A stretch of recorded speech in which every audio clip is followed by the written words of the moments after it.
Harsha Sai, Raj Tarun, Johnny master వీళ్ళ వరేదో వరుసగా cases file అవుతున్నాయి.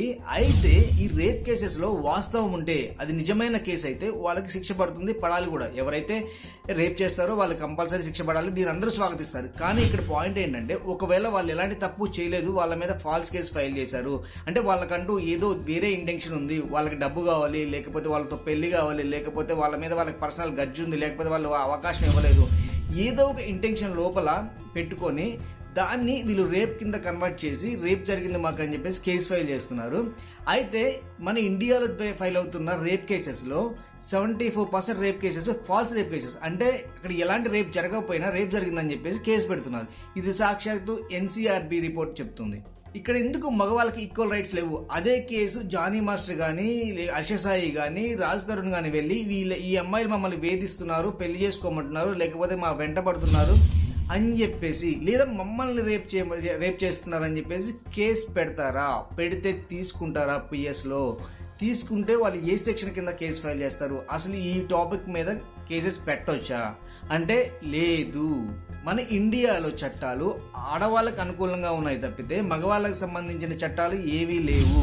అంటే ఇక్కడ ఆడవాళ్ళని తక్కువ చేయడం కాదు, మగవాళ్ళని తక్కువ చేయడం కాదు, ఇక్కడ ఈక్వల్ జెండర్ ఈక్వాలిటీ అనేది ఉండాలి.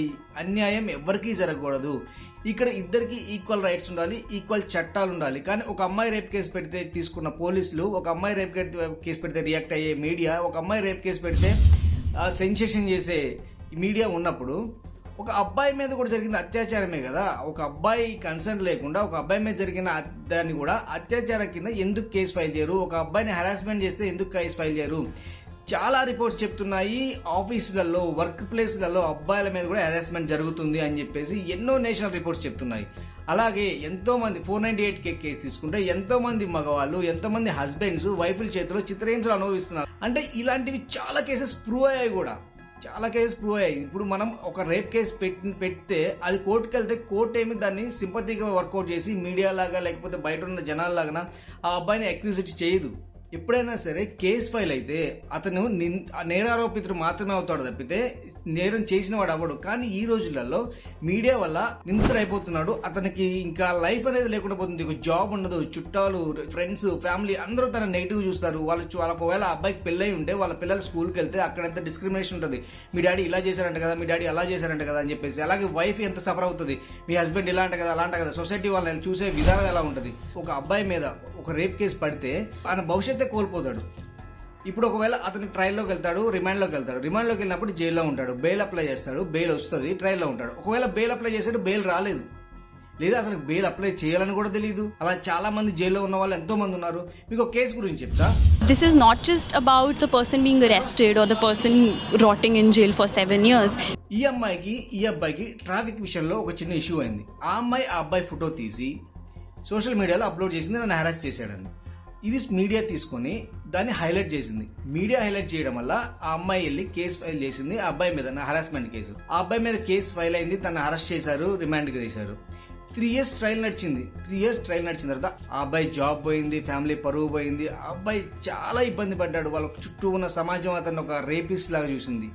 కానీ अरेस्ट हुआ, मेरी बेल हुई, उसके बाद मेरी फर्स्ट जो डेट पड़ी थी मार्च 2016 में पड़ी थी. उसके बाद से अब तक 13 डेट्स हो चुकी हैं जिसमें लड़की एक बार भी नहीं आई. 3 yearsలో ఆ అమ్మాయి ఒక్కసారి కూడా ట్రయల్కి రాలేదు. ఫైనల్గా కోర్టు ఇది కేవలం వాళ్ళిద్దరి మధ్య జరిగిన పర్సనల్ ఇష్యూ, ట్రాఫిక్ గొడవ వల్ల జరిగిన ఇష్యూ వల్ల ఆ అమ్మాయి ఈ అబ్బాయి మీద రేప్ కేసు పెట్టింది, ఇతను నిర్దోషి అని చెప్పేసి కోర్టు తీర్పిచ్చింది. ఓకే, ఆ అబ్బాయి ఫ్యూచర్ అండి.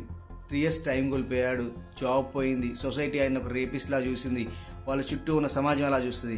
అతను నిర్దోషి అయిన తర్వాత అతని మీద ఉన్న ఆ ముద్ర పోతుందా? అసలు మన సమాజంలో ఈ జెండర్ ఈక్వాలిటీ అనేది లేదు, కేవలం ఉమెన్ రిలేటెడ్ చట్టాలే ఉన్నాయి. वुमेन को ऐसे क्राइम के अगेंस्ट प्रोटेक्शन दिया हुआ है, यानी अगर कोई वुमेन किसी मेल की मॉडेस्टी को अब्यूज़ करती है, उसे गाली देती है, कुछ भी करती है, तो उस पर इसके कोई भी चार्जेस नहीं लगाए जा सकते हैं. 2008 కృష్ణా వర్సెస్ మధ్యప్రదేశ్ కేసులో సుప్రీంకోర్టు ఇలా అందనమాట.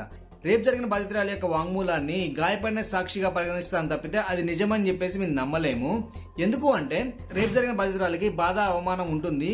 అలా అని చెప్పేసి దాన్ని మేము పరిగణలోకి తీసుకోలేము. ఏదైతే ఫాల్స్ కేసు అయ్యి ఉంటే నిందితుడికి కూడా సేమ్ బాధ, సేమ్ అవమానం, సేమ్ నష్టం జరుగుతుంది కాబట్టి ఇద్దరిని రక్షించడం అనేది కోర్టు బాధ్యత అని చెప్పేసి సుప్రీంకోర్టు చెప్పింది. అంటే ఇక్కడ ఏంటంటే ఈ కోర్టులు అనేవి మగవాళ్ళకు ఒక చట్టము, ఆడవాళ్ళకు ఒక చట్టం డిస్క్రిమినేషన్ చూపించవు. కంపల్సరీగా రేప్ కేసు పెడితే దానికి ఎవిడెన్స్ కావాలి, ఎవిడెన్స్ లేకపోతే ఆ కేసు నిలబడదు. బట్ ఇక్కడ కేసు నిలబడదు, ఎవిడెన్స్ లేదు, నిలబడలేదు, కోర్టు అక్విటల్ అని చెప్పేసి నిర్దోషం చెప్పేసి పరిగణించింది. ఆ తర్వాత వాళ్ళ ఫ్యూచర్ ఏంటి, వాళ్ళకి జరిగిన డ్యామేజ్ కి సమాధానం చెప్పేది ఎవరు? వాళ్ళ ఫ్యూచర్ కోల్పోతారు, టైం వేస్ట్ అవుతుంది, వాళ్ళ సమాజంలో డ్యామేజ్ జరుగుతుంది, వాళ్ళ ఫ్యామిలీ ఎంతో డిస్క్రిమినేషన్ గురవుతుంది, వాళ్ళ భార్య, పిల్లలు, అమ్మ, నాన్న వీళ్ళందరికీ జరిగిన అవమానానికి సమాధానం చెప్పేది ఎవరు? వాళ్ళకి జరిగిన మానసిక శోభకి సమాధానం చెప్పేది ఎవరు అన్నది ఇక్కడ క్వశ్చన్ అనమాట. అయితే మీకు ఒక కేసు గురించి చెప్తా. ఒక ఫేక్ కేసు పెట్టి ఒక అతన్ని జైల్లో పెడదామని చూసిన ఒక మహిళకి కోర్టు 10 సంవత్సరాల శిక్షణ విధించింది.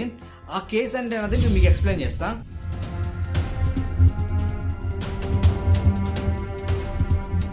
ఇండోర్ లో ఇలాంటి ఫాల్స్ రేప్ కేసు పెట్టిన ఒక మహిళకి Indore sessions court 10 years imprisonment కి శిక్ష వేసింది అనమాట. ఆమె వాళ్ళ నెఫ్యూ మీద ఫాల్స్ రేప్ కేసు పెట్టింది. అది ఫాల్స్ అని చెప్పేసి కోర్టులో ప్రూవ్ అయింది. ప్రూవ్ అయితే ఆమె మీద 10 years పనిష్మెంట్ ఇచ్చింది కోర్టు.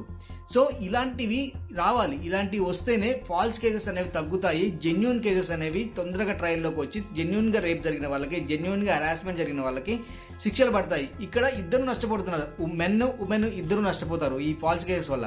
ఎప్పుడైతే సీరియస్ కేసు కోర్టులోకి వస్తుందో ఆ కోర్టు ఉన్న సీరియస్నెస్ ని కోర్టు అర్థం చేసుకోలేదు. ఎందుకంటే ఈ ఫేక్ కేసెస్ వల్ల అది ఫేకా నిజమా అని చెప్పేసి దాన్ని కంపల్సరీగా ట్రయల్ కి పంపించాల్సి ఉంటుంది. సో ఇక్కడ ఏంటంటే ఫేక్ కేసెస్ పెడితే వాళ్ళకి సివియర్ యాక్షన్ ఉండాలి. ఏదైతే ఇండోర్ లో సెషన్స్ కోర్టు 10 years ఇంప్రెస్మెంట్ ఇచ్చిందో అలాంటి కేసెస్ ని బేస్ చేసుకుని ఎవరైతే ఫాల్స్ కేసు పెట్టారో, ఎవరైతే ఒక వ్యక్తిని తన జీవితాన్ని నాశనం చేయాలని చూశారో వాళ్ళని కంపల్సరీ శిక్షించాల్సిన అవసరం ఉంది. ఎందుకు అంటే ఇక్కడ ఉమెన్ కి ఎగనెస్ట్ గా మాట్లాడుతున్నానని అనుకోవద్దు. ఒక ఉమెన్ కి కొడుకుంటాడు, భర్త ఉంటాడు, నాన్నుంటాడు, తమ్ముడు ఉంటాడు, అన్న ఉంటాడు.